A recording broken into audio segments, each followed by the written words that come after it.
Stop buying those expensive chemical sprays. They smell bad, they're toxic to your kids and pets, and half the time the bugs come right back. I'm Wash Leb. My grandfather cleaned industrial kitchens before it was cool, and my father managed maintenance for 3 apartment complexes. I've spent 30 years watching what actually works and what's just marketing hype. Today, I'm showing you 9 specific ways to use 2 things you already have in your kitchen, baking soda and vinegar, to kill pests and keep them out. No fluff, just methods that work. Let's get into it. Here is the reality of household pests.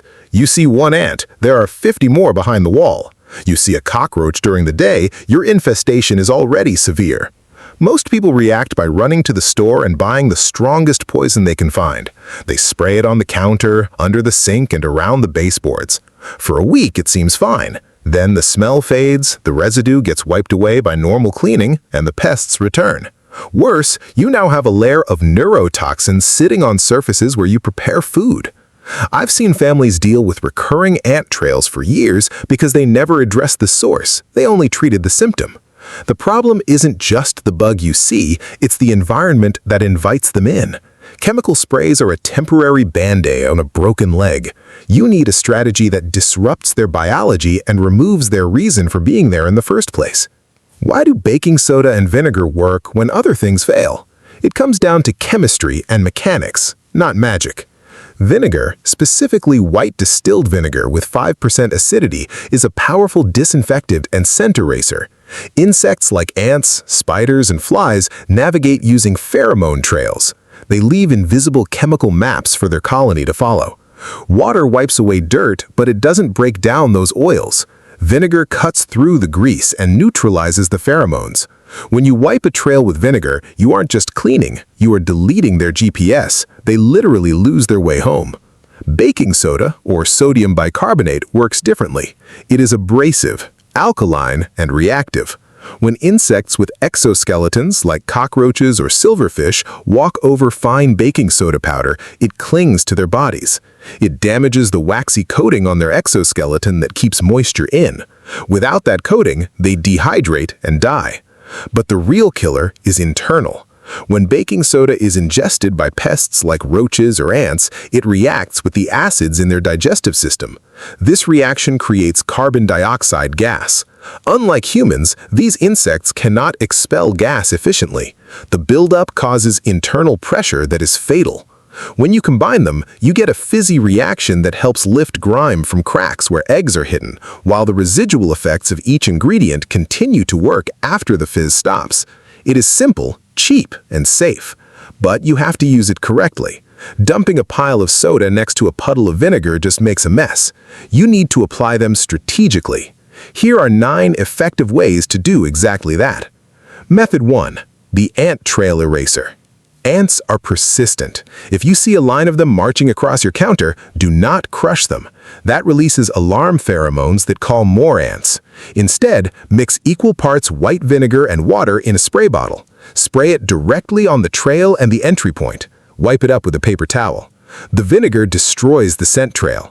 Follow this by sprinkling a thin line of dry baking soda along the baseboard where they entered. The ants that bypass the vinegar will walk through the baking soda, which will stick to their legs and bodies, disrupting their movement and hydration. This 2-step process breaks the cycle. Method 2. The cockroach bait station. Cockroaches are attracted to sugar and starch. Mix 1 cup of baking soda with 1 cup of powdered sugar. The sugar attracts them, the baking soda kills them. Place small bottle caps filled with this mixture in corners, under the fridge, and behind the stove. Do not use granulated sugar. The grains are too big. Powdered sugar mixes evenly with the baking soda so the roach consumes a lethal dose every time. Check these traps every few days. If the powder is gone, refill it. This is slower than poison, but it eliminates the nest over time without leaving toxic residues on your floor. Method 3. The drain fly destroyer. Drain flies breed in the sludge inside your pipes. Pouring bleach down the drain often fails because it flows past the sludge without penetrating it. Here's the fix. Pour half a cup of baking soda down the drain. Follow it immediately with half a cup of white vinegar. Cover the drain with a plug or a wet rag to keep the reaction inside the pipe. Let it sit for 15 minutes. The fizzing action agitates and lifts the organic matter where the larvae live. After 15 minutes, flush with a kettle of boiling water. This physically removes the breeding ground. Do this once a week for a month to break the life cycle. Method 4. The fruit fly trap. Fruit flies love fermentation. Take a small jar, add an inch of apple cider vinegar or regular white vinegar if that's all you have. Add a drop of dish soap. The soap breaks the surface tension. Now here's the trick. Sprinkle a teaspoon of baking soda into the mix. It will fizz briefly. Once it settles, cover the jar with plastic wrap and poke small holes in it with a toothpick. The scent draws them in. They land on the liquid, the soap ensures they sink instead of floating, and the baking soda residue disrupts their ability to escape. Place this near your fruit bowl or trash can. Method 5. The silverfish barrier. Silverfish hate dry, alkaline environments. They thrive in damp bathrooms and basements. Mix baking soda with a little water to form a thick paste. Apply this paste into the cracks around your bathtub, behind the toilet, and in basement corners. Let it dry completely. As it dries, it creates a rough, alkaline barrier. Silverfish will not cross it. If they do, the powder sticks to their slimy bodies and dehydrates them. Reapply this paste every 2 months or after heavy cleaning. It also helps absorb moisture, making the area less inviting overall. Method 6. The spider repellent spray. Spiders don't drink vinegar, but they hate the smell. It overwhelms their sensory organs. Mix 1 part white vinegar with 2 parts water in a spray bottle. Add 2 tablespoons of baking soda. Shake well until the baking soda dissolves as much as possible. Spray this around window frames, door thresholds, and outdoor light fixtures. Spiders avoid building webs in areas treated with this solution. It also kills any existing eggs on contact due to the acidity. Use this outdoors to stop them from entering and indoors to clear existing corners. Method 7. The flea carpet treatment. If you have pets, fleas are a nightmare. Vacuuming alone doesn't kill the eggs. Before you vacuum, sprinkle a generous amount of baking soda over your carpets and rugs. Let it sit for at least 2 hours or overnight if possible. The baking soda dehydrates adult fleas and larvae buried in the fibers. Then vacuum thoroughly. Empty the vacuum canister outside immediately. After vacuuming, mix equal parts vinegar and water in a spray bottle and lightly mist the carpet. The vinegar scent repels new fleas from jumping back on. This combination tackles both the current population and prevents reinfestation. Method 8. The pantry moth reset. Pantry moths lay eggs in flour, rice, and cereal boxes. If you find them, throw out the infested food. But how do you clean the shelves? Wipe down every shelf with undiluted white vinegar.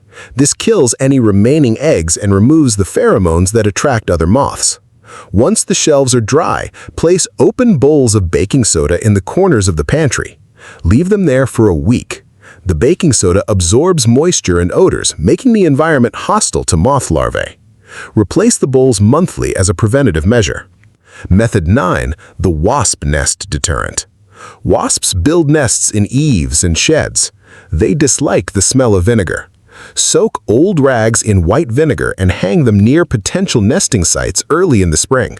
For existing small nests, you can try a direct approach. Mix a solution of 1 cup vinegar, 1 cup water, and half a cup of baking soda in a spray bottle. Wait until night when the wasps are dormant. Spray the nest thoroughly. The vinegar disrupts their communication and the baking soda clogs their spiracles, breathing holes. Note, this works for small, early-stage nests. If the nest is large or in a hard-to-reach place, call a professional. Safety comes first. Pro tip. Here is the mistake most people make. They expect instant results. Natural methods work by disruption and dehydration, not immediate neurotoxicity. Consistency is key. You must reapply the vinegar sprays every few days until the pest activity stops. You must refill the baking soda traps weekly. Think of it as maintenance, not a one-time fix. Also, always test vinegar on a small, hidden area of natural stone or wood before spraying broadly, as the acid can etch sensitive surfaces over time. For granite or marble, stick to the dry baking soda methods only. Cleaning isn't about having the most expensive products. It's about understanding what you're fighting and using the right tool for the job. Baking soda and vinegar are tools. Use them smartly and you'll save money while keeping your home safer for your family. If you found this helpful, hit that subscribe button. I upload new videos every week breaking down old-school cleaning methods that actually work. I want to hear from you. What is the biggest pest problem you're dealing with right now? Is it ants in the kitchen or spiders in the basement? Drop a comment below. I read every single one and it helps me decide what to cover next. If you're struggling with greasy stovetops or cloudy windows, check out this video right here, where I show you how to restore shine without streaks. Thanks for watching, and I'll see you in the next one.